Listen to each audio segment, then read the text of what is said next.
Hey guys, you're about to listen to Believe It or Not, and sometimes we say things that, aren't always the nicest.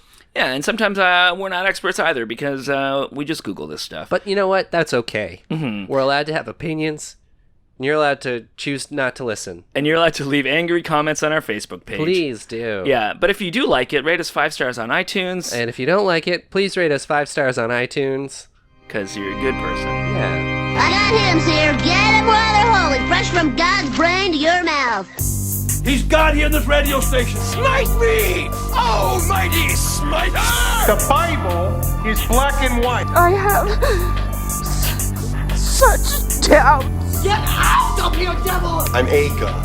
I'm not the god. I don't think. And you will know my name is the Lord! We're on a mission from God. Hey everybody, welcome to Believe It or Not. I'm Trevor Poelman. And I'm Damien Doepping. How you guys doing? Trev, how you doing? Oh, I'm doing very well. Oh, that's good. Yeah, how was your day? Oh, my day was just fine. Just fine, yeah. Mine was just fine too. Yeah. Did you take science class in high school? Yes. Okay. Did you take biology at all? I did. I didn't. Oh, no? No, I was a chemistry guy. Oh, I took chemistry too. Because I did both. I was worried about the controversy surrounding biology. Which controversy is that? Biology tries to teach you that there is no God. Uh-huh. That's the purpose of biology class, is to teach you that God doesn't exist. And that's why you shouldn't take biology. You know, the funny thing about doing biology is that never really came up. It never came up? Oh, No. I assume that would be like the start of every class. They'd be No, like, it didn't. God doesn't exist. Because that's kind of the way it was understood to me based on Christian pop culture, that like biology was just teaching evolution, and the only way to go was through creationism. Yeah, I don't know if we focus too heavily on evolution. So I could have learned things and not Yeah. had my mind poisoned. I mean, it's definitely a part of something you talk about, but at the same time, we're also not. Science. I don't think its purpose was just to say there is no God. No, I think it may be just to look at the evidence that there's there and discuss it and show how it works and how the theory was how the theory evolved. That's true. I don't know though. It's been a while since I've been in high school. It's been a while. Yeah, it has been a while. Yeah. And I don't know what they do now. My youngest sister is going into high school next year. I'll ask her. Okay. Yeah. If you could keep her, just get her to text you every time they. Oh, she is. I think she's going to a Catholic high school. Oh, okay. I don't know why. I don't approve. Yeah. I think the Catholic school system is an outdated model in the Ontario School Board. Something that doesn't make any sense, but here we are. I believe I have many relatives in the Catholic school board. And it just sucks because sometimes they have resources that the public school system doesn't have. So let's talk today about creationism then. All right. So there's different types of creationism. There's, I'm going to go with 5 kind of main categories of Christian creationism, or just creationism in general. 5 categories. Yeah. Okay. So we'll just go through these and then we'll kind of go through the history of creationism. Well, didn't it start when God created the earth? Yeah, that's all I was going to say. Okay, Yeah, history of creationism, God created the earth, the end. Yeah, it was about, 6,000 years ago, something like that? It was about 6,000 years ago. 6,000 years ago, okay. According to the first category, the young earth creationists. Okay. So young earth creationists, 38% of the U.S. believe in this.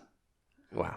Okay. Yeah, so the earth was directly created by God, as it said in Genesis, and it happened exactly that way, even though there's 2 creation stories in Genesis. And then, God created everything. There's no such thing as macroevolution, which is true. There's no such thing as macroevolution. It's just evolution. But some creationists will say that there's microevolution and there's macroevolution.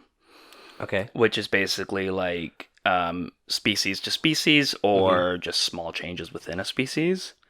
But the thing is, like, those small changes are what cause species change. The big changes. Yeah. It's not just like... It's not like one day like one guy just having sex and then all of a sudden a monkey pops out. Yeah, exactly. Yeah, it wasn't like one monkey gave birth to a human and they're like, okay, that's why are there still monkeys? Yeah, exactly. Yeah. They believe that the Earth is less than 10,000 years old, but most believe it's around 6,000. And where do they get that number exactly? It's genealogy in the Bible. Okay. But from what I've heard and what I've seen, the genealogy of the Bible seems very loose at best. Yeah, it's true. And don't they say like the one guy is like 900 years old? Yeah, like Methuselah. Yeah, and then so and so, the son of so and so. I was like, that's not how you. That's such an unreliable way to date anything. Yeah, exactly. I mean, if they all live to be 26, that's not that long. Yeah, and it depends on when they had kids. Yeah, like, exactly. I mean, according to the Bible, Abraham had kids when he was in his hundreds, or he had his son when he was 100. That's what it was, and his wife was 99. So I don't think she was able to have children at 99. well, you don't believe in miracles, then? No. Oh, okay. And then there's the gap creationists. Okay, what's the gap? Gap, they like the store. They like the store. They like their slacks. A nice slacks from the Gap. Basically, they say that when it says a day in the Bible, like on the first day God created the heavens and the earth, second day He created whatever. Those aren't actual days, but they're periods of time, like in history. Like, so it could be thousands of years, millions of years. Okay. So yeah, that's kind of where they stand. Like how a dog's year is like 7 or 7. One dog year is like 7 people years. Yeah. Like that. Yeah, exactly. So one God year day is like thousands. Like of thousands. people It actually years. says in the Bible like something like a day to God is like 1,000 years or something like that. So some even like just specifically say each day was 1,000 years. My other thing about that too is the day is pretty Earth centric. Yeah, which is pretty arrogant. I mean, a day on Mars is different. Exactly. Day in a different galaxy has got to be a lot different. I think that's it's making a lot of assumptions, people. And you know what they say about assuming? Don't do it. Don't do it. Yep. Stay away. Stay away from assuming. They also believe that and young Earth creationists believe that a lot of geological things are because of what's that word? The Great Flood of Noah's Ark fame.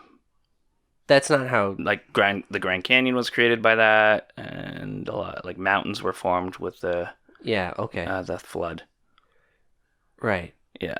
So they want to just totally discredit whole areas of deep scientific study and say that it was because there was a lot of rain for 40 days. Yeah. All right. And then there's also progressive creationists. Is that like they're like cool with evolution, but they still think God created everything? Yeah, basically. And I think the main, they actually don't believe the flood happened, or at least it didn't change anything. And they do believe in evolution, but I think they think humans are created differently. So it's one of those things where they think God set everything in motion. Yeah. But He still made man in His image. Yeah, exactly. And that wasn't part of it or whatever. Yeah. Oh no, it looks like some do believe in like primate to human, but it's like when that first human came about is when God said, that's what I was planning on. That's my, goal. That they're like me. He just loved the build up to it. Yeah. He was edging his way to people. The other one, so this is from Wikipedia, but the other one's intelligent design. I feel like that's just like another word for creationism. Like it's more of a way to like. Well, would the difference here be creationism is the sense that God created everything and made it all, whereas intelligent design would have that. But would it also be that He has a plan for everything that is there as well? Yeah, I think so. Whereas creationism might just be He made everything, and He's kind of letting it do its thing. Yeah, and they don't seem to like be young Earth creationists, like but I think intelligent design is like, I don't know, if you get poison ivy on your butt when you're camping, like there was a reason for it. Yeah, and then there's theistic evolution or evolutionary creationism, which basically. Is all the science is right, but we still believe in God, and we just don't know how it coincides. Like, yeah, it gets back to that kind of that initial starting point. Yeah, like, yes, the science all makes sense, but who created things? And then you're like, well, then who created God? Yeah, and so from this spectrum, you're gonna like it's almost like you're going from like those things I listed, like young Earth creationism to theistic evolution is more like that's how much you care about how schools teach it and things like that, and how much it's accepted in the public forum. Because if you think that just teaching evolution is going to make people not believe in God, you're going to fight fight for it more if you think everyone should believe in God. You know, like you're gonna fight for creationism more. Yeah.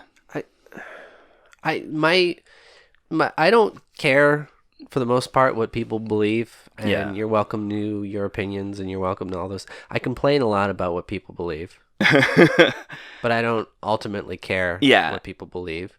But the idea that everybody has to believe what you believe, I don't know. And stopping scientific progress because it counteracts something you believe. I will preface, I think everyone should believe what I believe because we're going through the whole scientific process. Yeah, exactly. The rational belief is what I guess. Yeah. So let's talk about some history. Sure. Okay. Lay it on me. I'm gonna lay it on you. So first of all, everyone is a creationist in the world, pretty much. Like every religion has a creation story. Going back, it was just kind of assumed that somebody created this, something created this to do with the gods, like, or a god or whatever. Like something happened, and to us it looks designed. So so there was a creation story for. It's almost like a lack of understanding of the world, and the best way to justify it is that there has to be something that made this. Yeah, exactly. Except now we have ways to determine this is how it was made. Yeah. Yet people are still like, no, that's not right. Yeah, exactly. And see, it was in 1650. An archbishop in Ireland named James Ussher was the one. He was the one who calculated the 6,000-year-old Earth based on genealogy in the Bible. Okay. So he's the one who dated it back to 4004 BC is when the Earth was created. 4004 BC. Yeah, I think there was an Onion article about like describing this like 4,000, like this civilization that existed in 4,000 BC and how annoyed they were at God creating the Earth. That's good.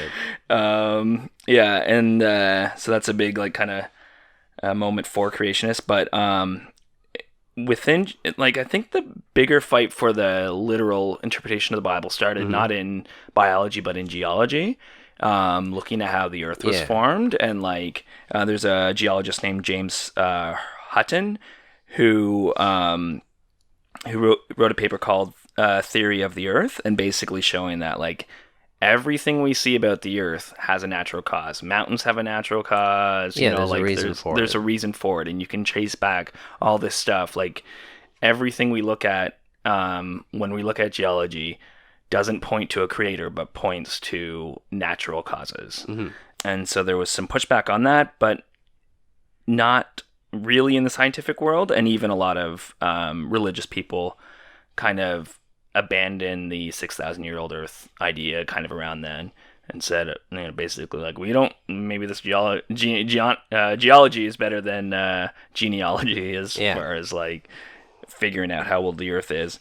But before Darwin, it wasn't like Darwin invented evolution. No, but he kind of mainstreamed it. Yeah, right? he mainstreamed it, and he provided way more evidence and way more arguments. And before that, like, a lot of creationists would say, well, I'll believe it when there's evidence, and then Darwin comes out and there's like a bunch of evidence, and which a lot of, to their credit, a lot of Christian people did accept it at the time and say, okay, no, this is right, this is, and a lot of Christian people still accept it today, but there was a large amount who didn't, and he said that this is, I don't like my kids coming home with homework saying that the Bible isn't true. But I feel like a lot of that, I don't know how much of that falls on the individual and how much of that is because of the church leaders. Yeah, that's true. Yeah. And the people in those authority figures who, every Sunday they'll give a sermon about the evils of it. Yeah. And it's such a one-sided biased kind of look at it without actually taking a look at the things you're arguing for. Exactly. Yeah, like the Quakers accepted it right away. The Unitarians accepted it right away. I mean, they accept anything, am I right?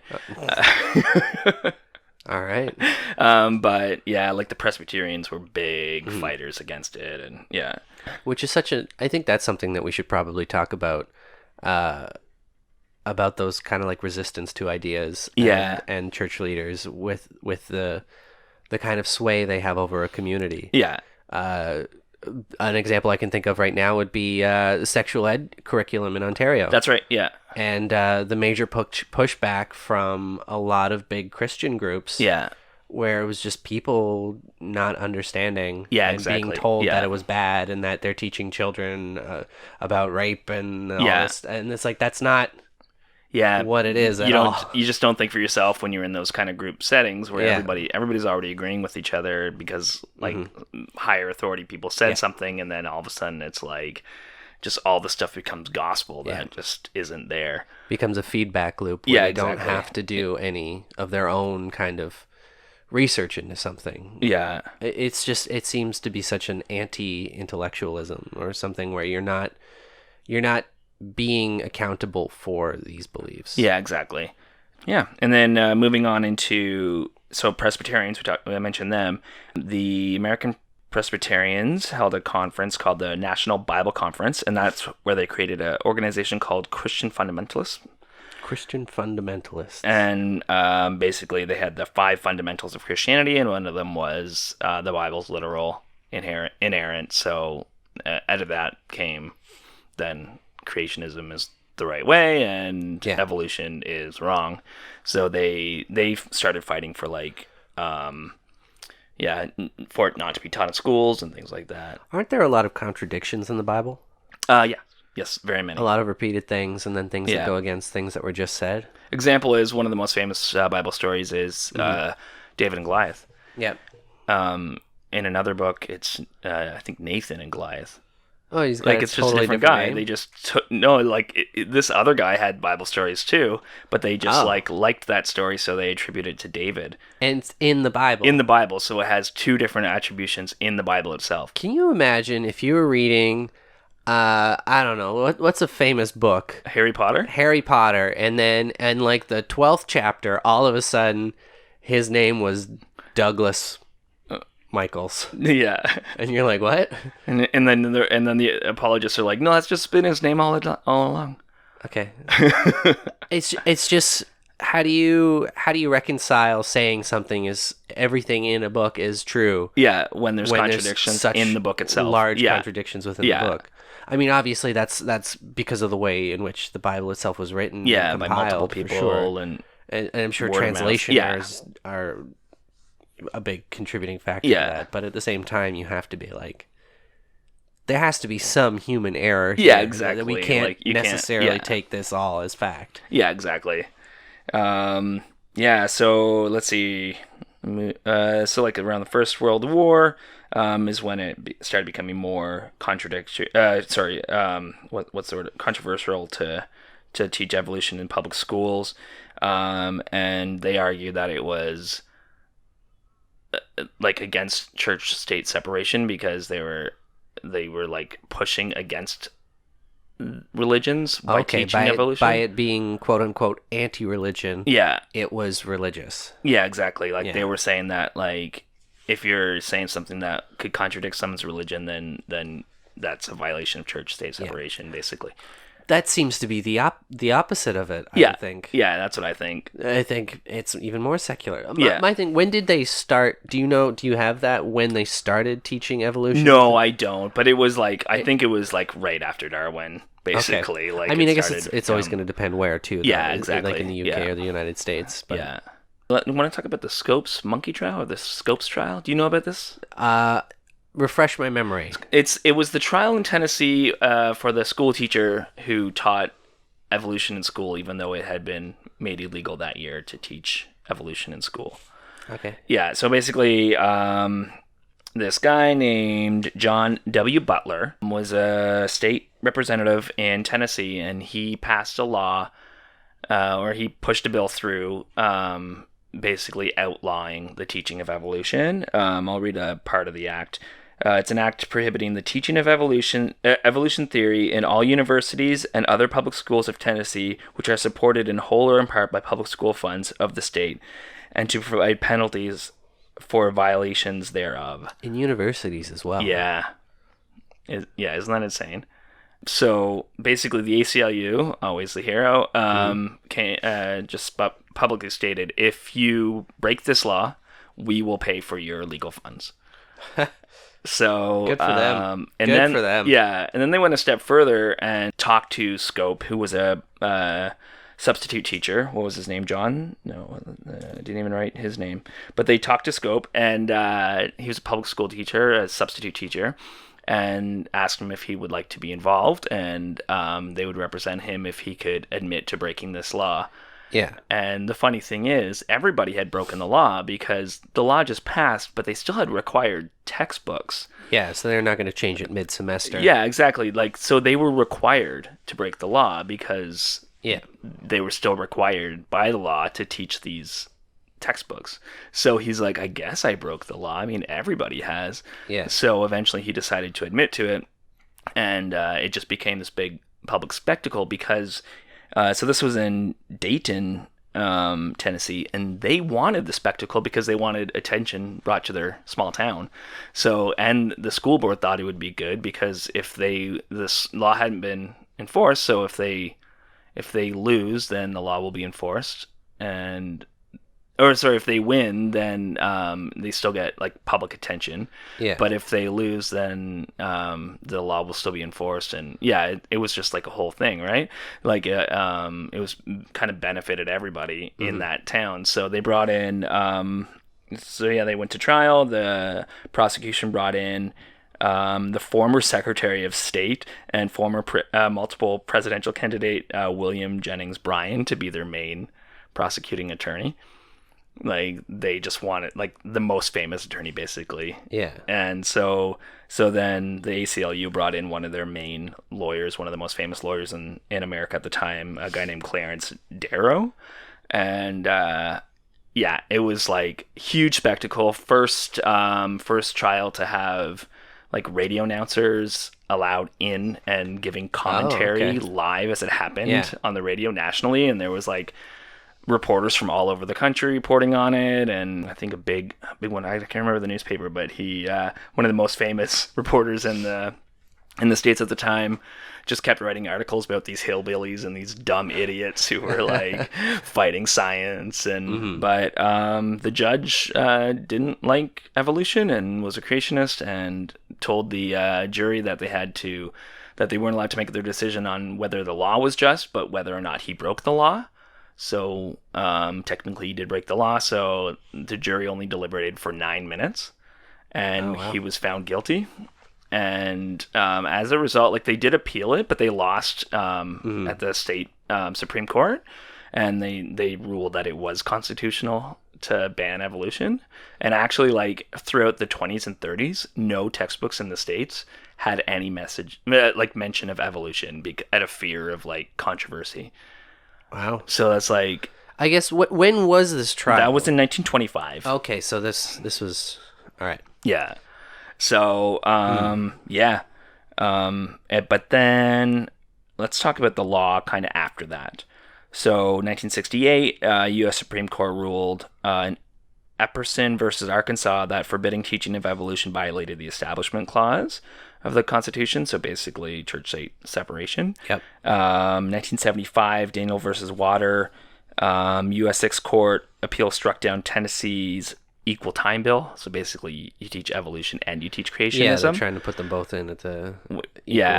Which is a common thing. The teach the controversy thing was something they were trying to push through a number of years ago, and which I found so funny. Like, there would be, like some of the cartoons that came out were like teach the controversy, and it had like the globe, and then it had everybody on the back of a turtle.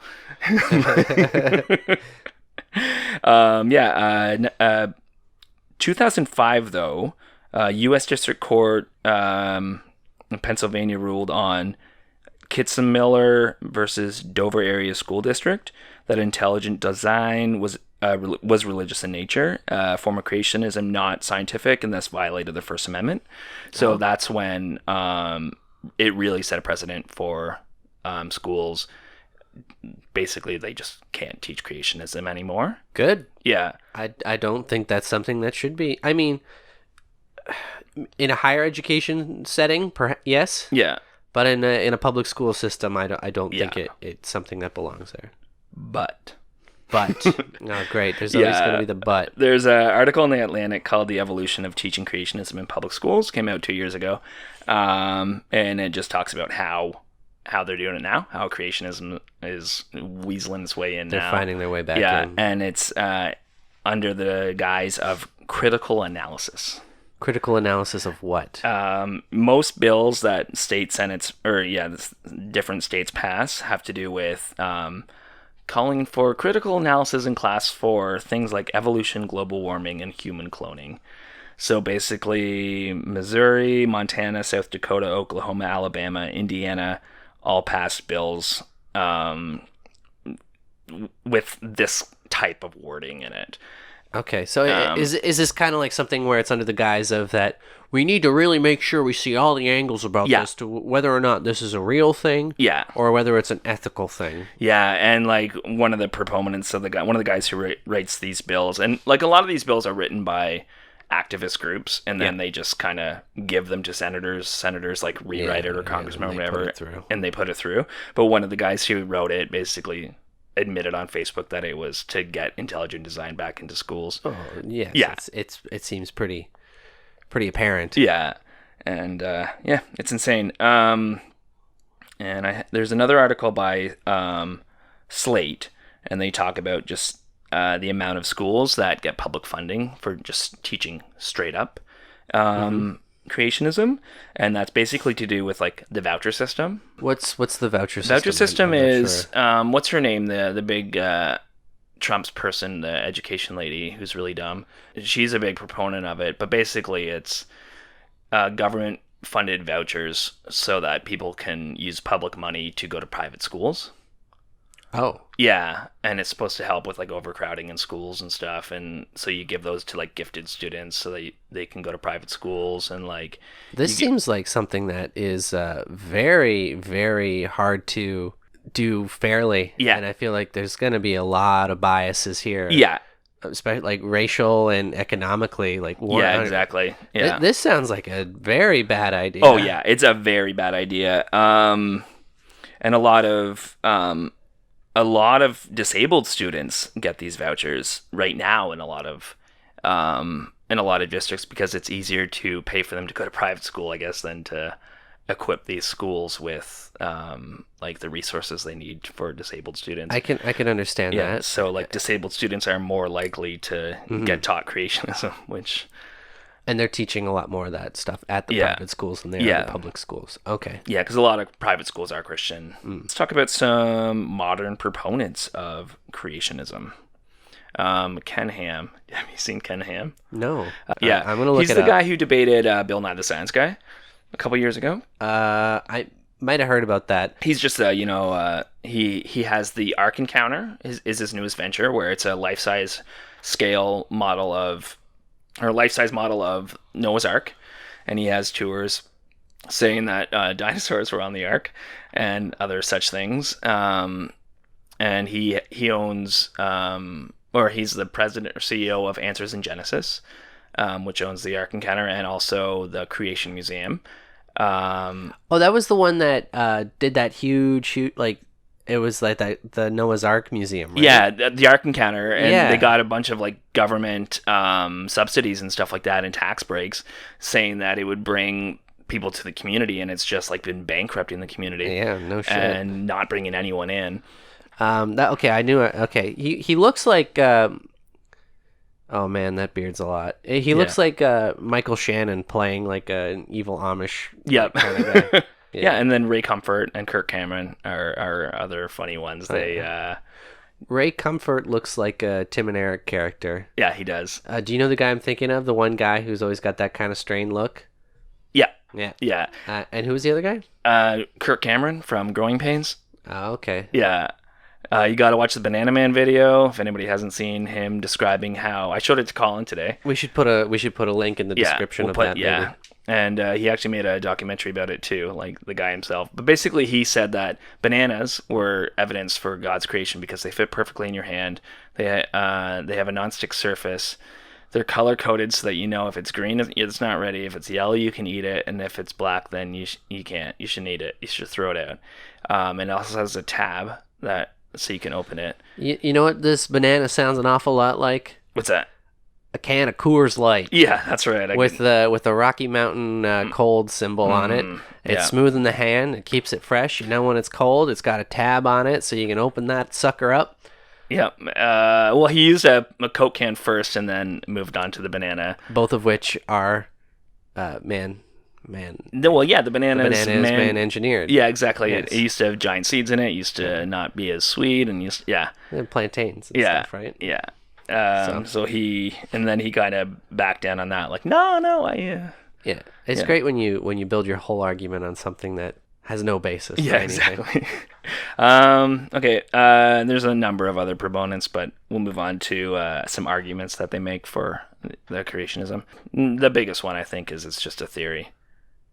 That evolution is just a theory? Is just a theory. Yeah. But a lot of scientific things are quote unquote just a theory. Yeah. That's not how exactly. scientific theories work. Yeah, it's not theory as in like, I have a theory about Randy. I think he's been shitting in his shed. Yeah. It's more like a scientific theory. That's your theory? About Randy? Yeah. I think Randy's been shitting in his shed. Right. That's actually scientifically a hypothesis. And then a theory is like different like scientific methods and different scientific fields kind of confirming all like confirming the hypothesis. Yeah. And like the theory of gravity. Yeah, theory of gravity. Like, wait, I'm pretty sure it's real. If you're studying music, you study music theory. You're not saying music is just a theory. I mean, it is just a construct, right? That's true. Yeah. Like time. What is real? Another one is biological systems are too complex to have evolved, or the irreducible complexity argument. Why? But okay. Yeah. So basically, they're saying that okay, you're wearing headphones right now, Damien. Yeah. That was created specifically for headphones. How could it have gone? Like, what's the step before? Like, that one is very, very easy to say. There was a very logical progression from very simple things to very complex things. Yeah. Like one. Like the human eye is an example they always use. Like, how could that have been? How could that have evolved? And it's like, except they've shown multiple different ways. Yeah, that exactly. It has evolved. Yeah, like little organisms who respond to light only. Like it just they can get food if they can get to the light.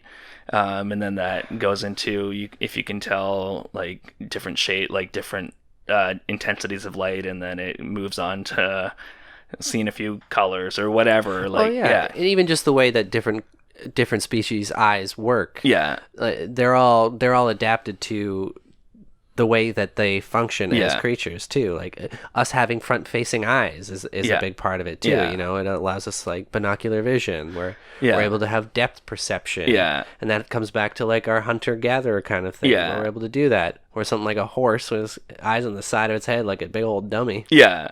And even like our brains itself, like because, one of our ancestors were fish, so we the human brain and like mammal brains actually have to compensate for the fact that they're not underwater, and they have to. I didn't know that. Yeah, it's interesting. I know our brains are all sloshing around in goo in our domes. Yeah, it's true.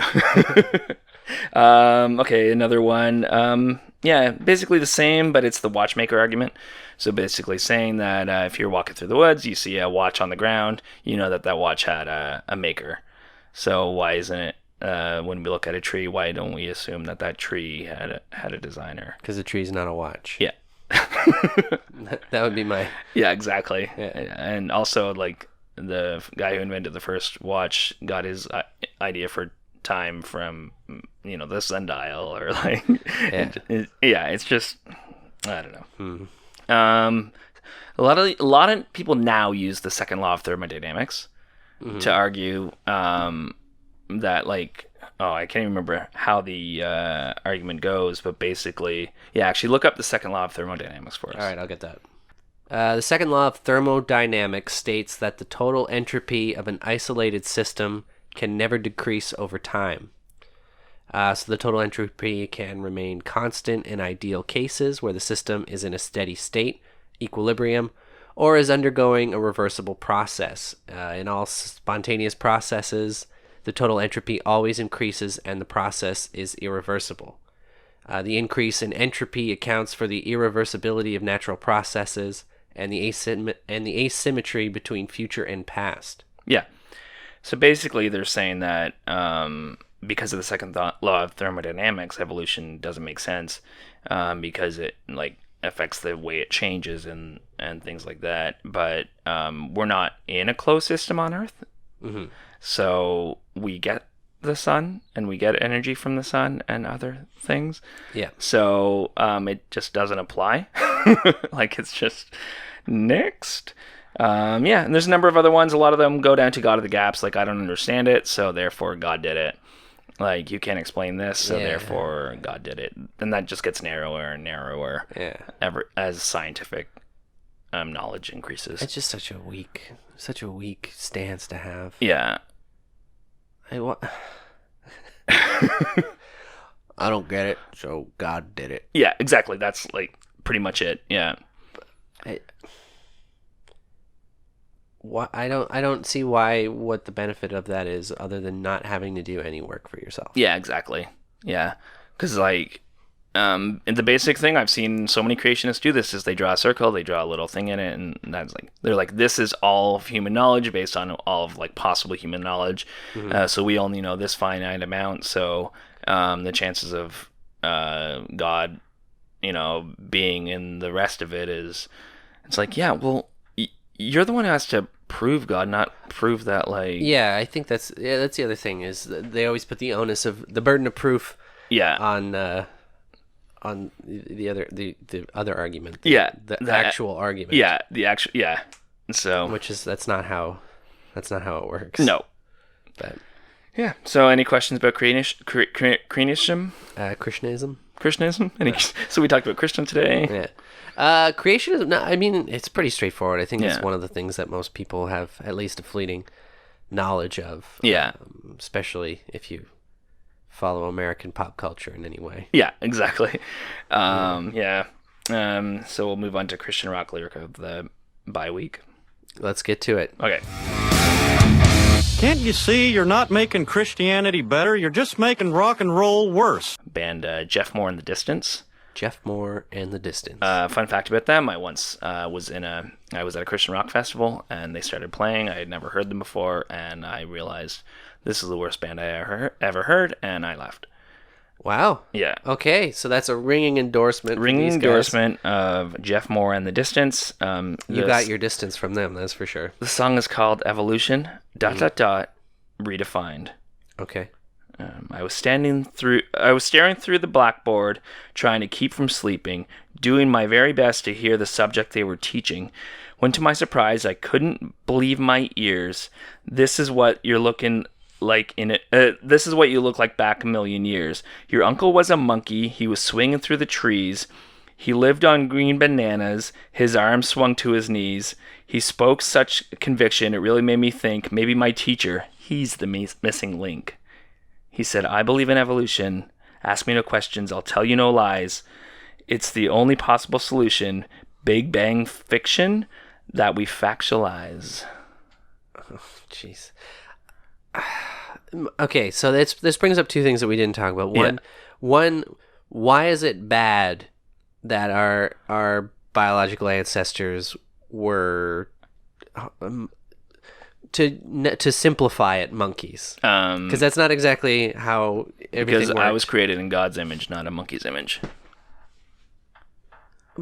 It's yeah. It's such why is that such a bad thing? It's we all came from goo. Yeah. I'm I don't want to be goo, but it's always the monkeys that people seem to get focused on. It's I hate monkeys. I love monkeys. People love monkeys. Yeah, they're so much fun. Yeah. Would you rather evolve from a possum? The monkeys are fun-loving, fucking machines. That's all they do. That's true. Listen, for reference, watch the Bloodhound Gang music video. That's for Discovery Channel. Yeah. So talking about that. Sorry, can I see those lyrics? Oh yeah. There was something else. Yeah, and it gets worse as it goes. Staring through the blackboard. Okay, so you obviously weren't doing your very best because you were zoning out and trying not to sleep. Yeah. Look back. Your uncle was a monkey. Well, monkey's uncle, right? Yeah. I don't know. Why do you have to like your uncle anyway? That's what I Yeah. want to. Swinging through the trees, living on bananas, swung down his knees. My teacher, he's the missing link. Link. Big Bang fiction that we factualize. All right, I don't know where I was going. There was something I wanted to say, but I can't remember what it was. Yeah, that's another thing too. Is they're always like talking about the fossil record. Yeah, that was something I was thinking about earlier too. Yeah. A lot of creationists say that there's too many gaps in the fossil record, and there really isn't. Even if there were, Yeah. that seems like a very likely thing that could happen. Yeah. Just because of the way geology works. Yeah, and exactly. The way, the amount of digging that we have done. Yeah. You're not going to get everything. Yeah, there was a funny video somebody made. It's like, well, if there was a link between these two fossils, then maybe I'd believe it. And then they find it, like they show the year that they found it. And then they go to something completely yeah, different. well, what Well, about there was between one, there's that? two. Yeah.